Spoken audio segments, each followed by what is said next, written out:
G'day ladies and gentlemen, welcome back to the YouTube channel. Today, how are we all doing on this risky ride of a day? Because it has been storming all day, rain and galore. And I think we have about a 20 to 30 minute grace window until the next rain band came. So I thought I'd get out and go for a ride like a smart individual. So I thought I'd just make a video about, you know, the good old seizing the moment and taking a chance to just get out and ride when you feel like it's right, you know?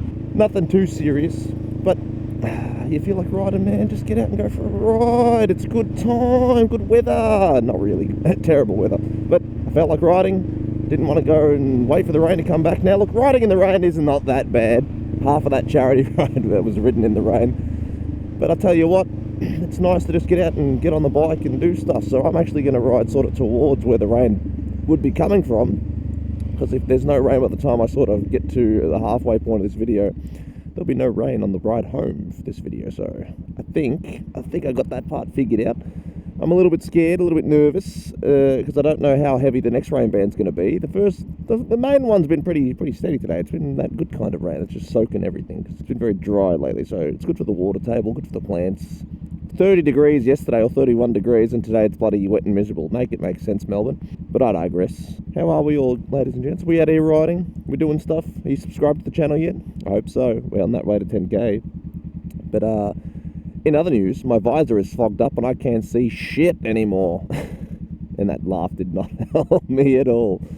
Okay, I can't wait to start moving so I can see again. This pin lock does not work as well as it used to, that's for sure. So I can't wait till I get more money and buy a new helmet. Like, I can afford a helmet right now, right? I don't think I want one yet. It's so expensive, helmets. And if I want to buy a new helmet, I need to buy a new chin mount thing for the GoPro.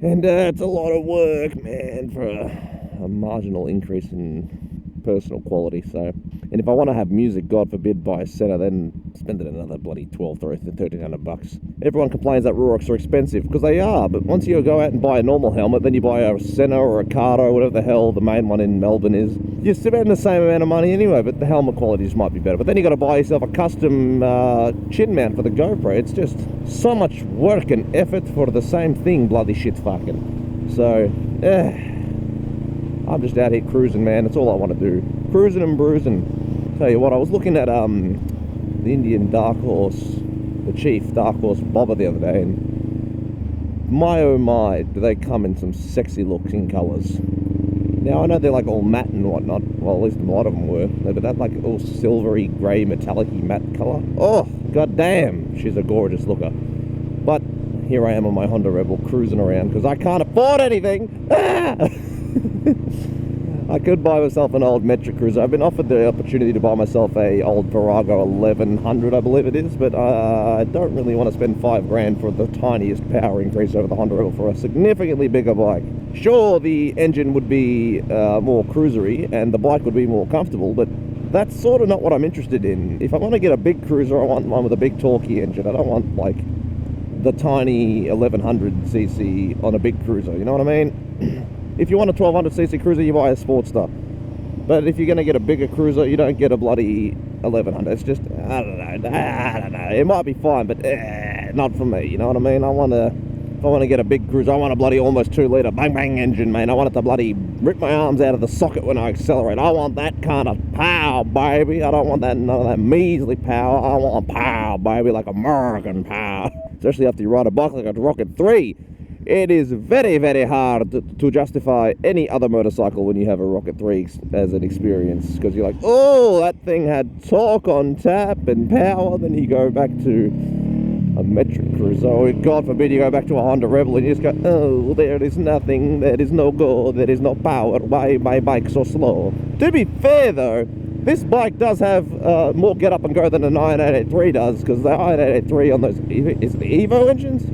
Boy, they have no oomph. They sound fantastic. They probably feel pretty slow, but they're the definition of a cruiser, man. They're just slow, they sound good, and this bike, it sounds okay, but boy, does it got a little bit of a pep in its step for a little small cruiser. Very anti-cruiser engine in this Honda Rebel, that's for sure, but I don't know how I feel, man. I could get myself something a little bit more oomph. That's why I like the appeal of a big V-twin, because like if I'm just in the wrong gear and I accelerate, I'll still accelerate, whereas you have the right like sort of gear on a sports bike, you'll fly, but if you're in the wrong gear, it just goes.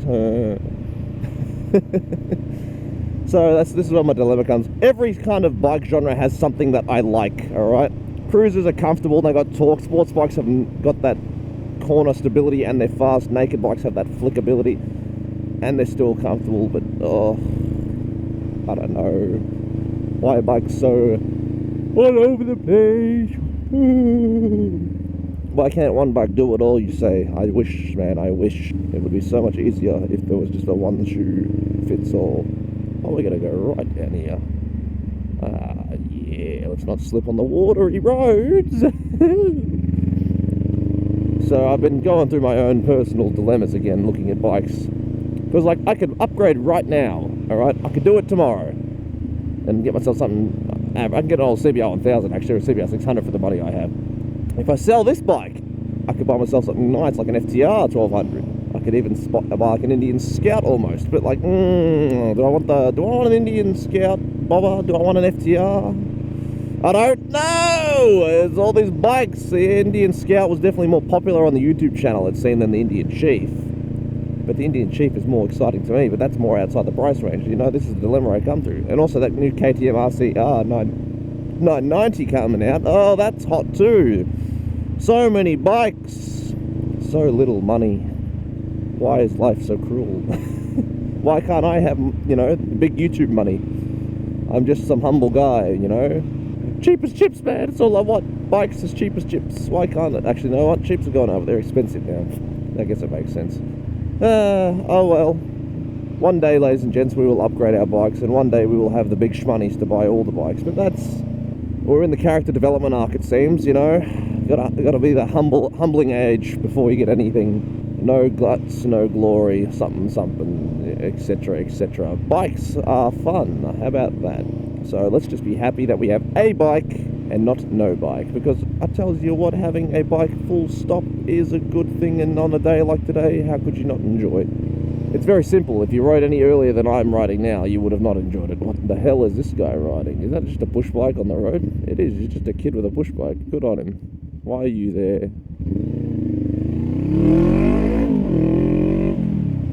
Alright, let's get ahead of those cars. I don't like being so scarily pincered in between, you know what I mean? But, ladies and gents, I think I am gonna head back home. Today was just a cruising around, having a little yarn, you know, did a little talk, and try not to get wet with the oncoming rain, which is looking like it's not too far off now. But like I said, I planned this ride just in between the rain bands, and boy oh boy, did I get lucky, because I didn't get it stuck in said rain bands. So I'm pretty happy about that. Hopefully it stays this way for the short ride home that's left. But ladies and gentlemen, let me know down below, do you sneak out and ride when there's a gap in the rain, or do you just, you know, raw dog it and go straight through in the wet and not care? Or do you just not ride at all on a day like today because you don't want to risk it? Otherwise, leave a comment down below, subscribe, like the video and all that goodness. Otherwise, take it easy, keep it cheesy. You know I love you, but it's time to leave you. Let's hope I can make it home. I still got a little ways to go before I'm there, and hopefully it doesn't rain. Otherwise, peace. Bye!